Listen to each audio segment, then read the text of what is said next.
Hi everyone, welcome to Movie World. I'm Robert Waldman, back in action after a way too long absence. I hope everybody is relaxing, taking it easy as we navigate through those very unfortunate COVID waters. Things are going to get better, and I've got a perfect movie just to put you in the mood for a good time and a good laugh. Question: how many people out there in TV land, on the internet, worldwide, know who Herbert Cowrie was? Well, you may not know the name, but you certainly know the presence.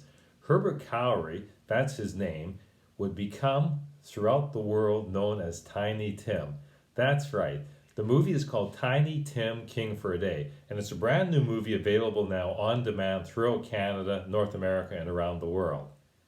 If you were in the 1960s, you had to be living under a rock not to know who Tiny Tim was.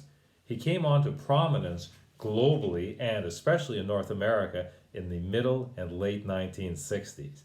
Who was Herbert Cowrie, i.e., Tiny Tim? Well, let me try to flesh out his life for you, because this movie, directed as a documentary by Johann von Sydow, no relation to Max, I believe, really does a great job by assembling a group of people who knew Tiny Tim when he was growing up and during his show business years and afterwards, and you get a real sense of who the man was and how Herbert became Tiny. Or was it vice versa? All I know is you're going to be thoroughly mesmerized by this fellow's rise to stardom. And he had a very troubled young life.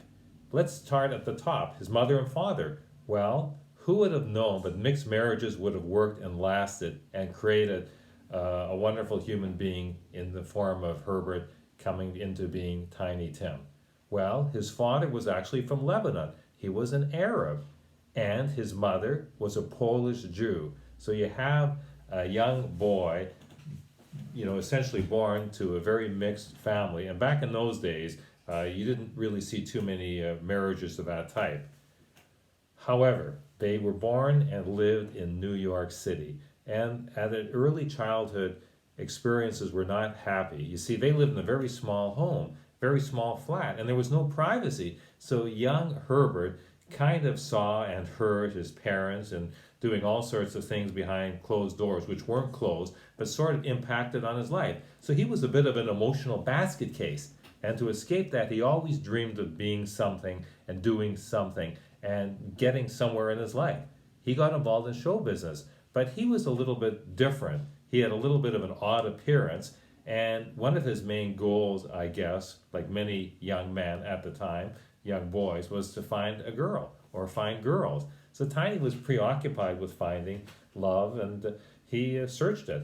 However, he really needed a job. So he got his first job, his first stint and gig as a performer at a circus-like freak show on Greenwich Village. And he had a great soprano-like voice. He had an odd appearance. He looked kind of funny. And he fit in with that hodgepodge of people that normally are a little bit different than mainstream Americans, for example.